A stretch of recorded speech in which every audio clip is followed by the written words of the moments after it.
안녕하십니까. 스티브 포터 아카데미 스티브 쌤입니다. 예, 오늘은 여기 강원도 평창에 진주리 계곡에 나왔습니다. 진주리 계곡 하면 한 3년 전부터 이제 사진가들에게 알려주기 시작을 해서 요즘은 또 많은 분들이 이렇게 아름다운 단풍 시즌에 맞춰서 사진을 촬영하러 오시는 곳입니다. 네, 이곳 평창은 지난주부터 가을색이 만연해져서 이제는 많이 울긋불긋해지고 단풍이 많이 좋아졌습니다. 이제 서리가 내리고 나면 또 말라서 단풍이 좀 안 좋아지는데요. 우리가 단풍 촬영을 할 때 찍을 수 있는 결정적인 시기는 굉장히 적어서 그 시기를 맞추는 게 굉장히 어렵죠. 그래서 오늘 여러분들과 함께 옆에 보이시는 진주리 계곡의 대표적인 촬영 포인트에서 여러분들과 함께 한번 촬영을 해보겠습니다. 이렇게 가을에 가을색으로 옷을 갈아입은 나무들의 색깔과 또 청량하게 흐르는 계곡물, 그리고 그 전경 앞에 떨어져 있는 그런 낙엽들, 단풍 낙엽들, 이런 것들과 함께 촬영을 해보면 굉장히 멋진 자연 풍경 사진이 될 텐데요.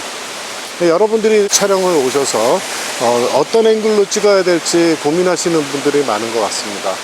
그래서 오늘은 여러분들에게 특별히 광각 줌렌즈로 어떻게 원근감을 깊게 해서 촬영을 하는지, 그런 부분들과 함께 또 전경이 굉장히 가까이 붙어 있을 때 그거를 심도를 어떻게 확보하는지를 여러분들한테 오늘 설명드리도록 하겠습니다.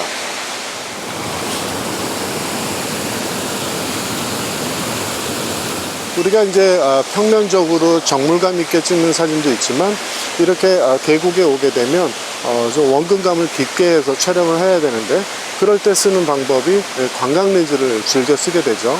그래서 광각 렌즈를 폭만 넓게 생각을 해서 촬영을 할 게 아니라 전경을 가까이 둘 수 있는 장점이 있으니까 가까이 두어서 그 원근감을 극대화해서 그 원근감을 제대로 표현을 해줄 수 있게 만들어주는 것이 우리 광각 줌 렌즈입니다.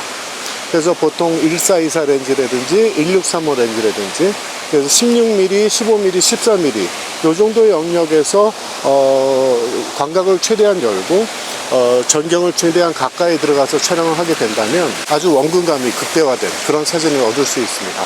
그래서 오늘 여러분과 함께 같이 진주리에서 한번 여러분과 같이 광각 렌즈를 이용한 촬영법 같이 한번 촬영해 보겠습니다.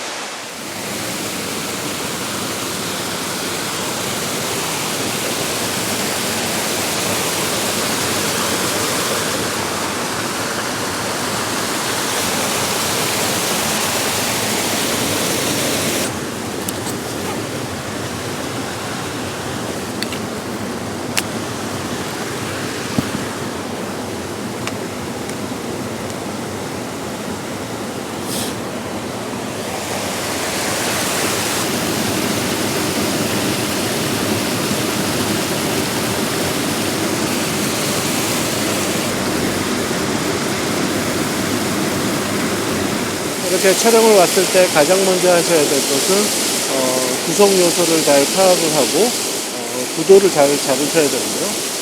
오늘은 아까 여러분들한테 말씀드린 것처럼 광각 렌즈를 이용해서 14mm, 15mm, 16mm의 아주 슈퍼 광각 렌즈를 이용해서 앞에 있는 피사체 가까이 들어와서 화각을 넓혀서 이 넓은 화각과 함께 촬영하는 것을 얘기를 하는데요. 지금 앞에는 나뭇잎이 놓여져 있고 아주 이쁜 나뭇잎들이 이렇게 낙엽들이 떨어져 있습니다. 그래서 그걸 전경을 삼아서 이 폭포와 함께 담아 볼 텐데요. 그러기 위해서는 먼저 앵글로 뷰파인더를 보면서 구성 요소를 파악을 하고 그 위치에 맞게끔 삼각대를 설치하는 것이 중요합니다. 그래서 삼각대를 먼저 설치해서 구도를 잡지 말고 핸드헬드로 먼저 구도를 잡은 다음에 그 구도가 마음에 들었다면 그 위치에 삼각대를 거치하면 좀 더 편하게 조금씩만 조정해서 촬영을 할 수도 있습니다. 그런 촬영 방법으로 일단 삼각대 거치를 하시고, 지금 보이시는 것처럼 IS64 조리개 11에 현재 노출로는 약 4분의 1초에서 6분의 1초 수준입니다. 그래서 먼저 노출을 맞춰서 한번 촬영을 해볼게요.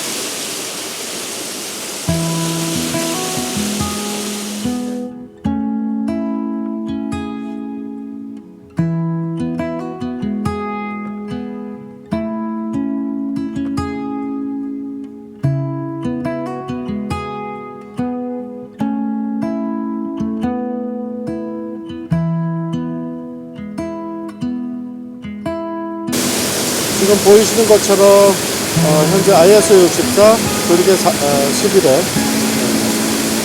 4분의 1초로 찍었는데요. 여기서 중요한 것은 이렇게 확대를 하셔가지고 물줄기가 표현이 되는 것을 봐야 됩니다. 그래서 맨 먼저 제일 중요한 것은 전경부터 샤프하게 찍혔는지 전경, 중경, 원경까지 아주 샤프하게 찍혔는지를 골고루 돌아보면서 확인할 필요가 있습니다. 그래서 보통 우리가 촬영을 할 때 4분의 1초로 이제 제가 찍었는데요.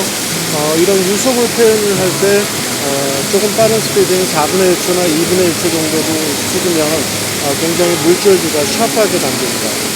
대신에 1초나 2초, 또 5초, 10초, 30초에 따라서 아무래도 촬영되는 시간이 길다 보니까 물결의 포말감이 프리미어지고 굉장히 스무스해지죠. 그래서 셔터 스피드에 따라서 표현이 달라질 수 있습니다.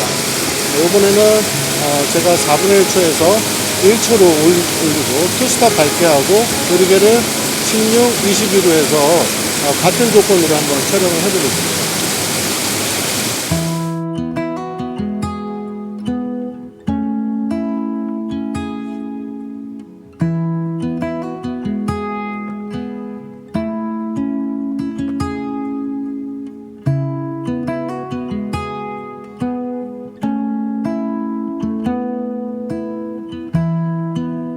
같은 노출이지만 셔터 스피드가 1초로 찍을 때와 4분의 1초로 찍을 때 물결의 모양이 많이 달라집니다.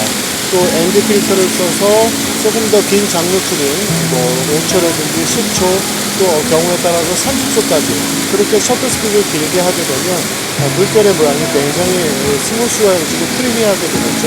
어떻게 표현하는지는 작가의 의도대로 셔터 스피드를 결정을 하시면 될 것 같습니다. 그래서 이런 자연빛에서 긴 스피드를 할 수는 없기 때문에 이런 경우에는 ND 필터 3스탑인 ND8을 갖고 다니셨다가 ND8을 써서 장노출을 하셔가지고 셔터 스피드를 길게 해서 크리미하게 뭉개지는 그런 약간 몽환적인 그런 느낌의 사진을 담든지 아니면 비교적 짧은 셔터 스피드는 4분의 1초, 2분의 1초 이 정도 빠른 셔터 스피드를 찍어서 저 물이 떨어지는 곳에 물의 그런 물줄기를 샤프하게 담아보는 것도 추천드립니다.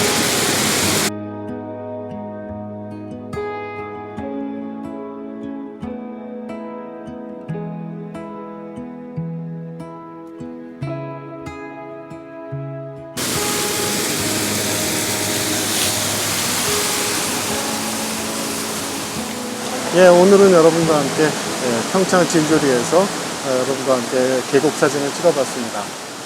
단풍이 우거지는 깊은 가을이 우리한테 이제 성큼 다가왔죠. 오늘은 특별히 관광 렌즈를 이용해서 전경에 아주 가까이 슈퍼 관광 렌즈를 이용해서 전경을 가까이 하면서 전경, 중경, 원경을 아주 깊은 심도로 그다음에 원근감이 깊은 그런 사진을 촬영하는 법을 여러분들한테 보여드렸고요. 또한 셔터 스피드에 따라서 여기 내리는 폭포의 물줄기의 표현을 어떻게 할 것인지를 결정하는 것은 설명을 드렸습니다. 그래서 4분의 1초나 6분의 1초 정도의 빠른 셔터 스피드를 이용해서 물이 내려오는 물줄기의 모습을 샤프하게 담는 수도 있고 또는 1초, 10초, 30초 정도 그렇게 장노출을 통해서 물이 크리미해져서 아주 뭉실뭉실해져서 소프트하게 담아볼 수도 있겠죠. 그래서 오늘 두 가지를 설명을 드렸고요. 그래서 오늘 같은 경우는 유속도 꽤 빠른 날이고 그래서 제가 권장하는 셔터 스피드는 4분의 1초에서 한 6분의 1초 정도 1초 정도만 돼도 물줄기가 뭉쳐져서 부드럽게 표현이 되고 또 10초, 30초를 이렇게 찍게 되면 더 부드럽게 표현이 됩니다. 그래서 물줄기의 표현은 작가들의 몫이기 때문에 여러분들의 취향에 따라서 그렇게 물줄기를 표현을 하시는데 셔터 스피드를 이용해서 소프트하게, 크리미하게 찍든지 아니면 빠른 셔터 스피드로 조금 더 샤프하게 담든지 그런 선택을 하셔서 촬영을 하시면 좋습니다. 네, 이상 스틸백 포토 아카데미 스티븐슨이었고요. 저는 다음 시간에 더 좋은 내용으로 찾아뵙겠습니다.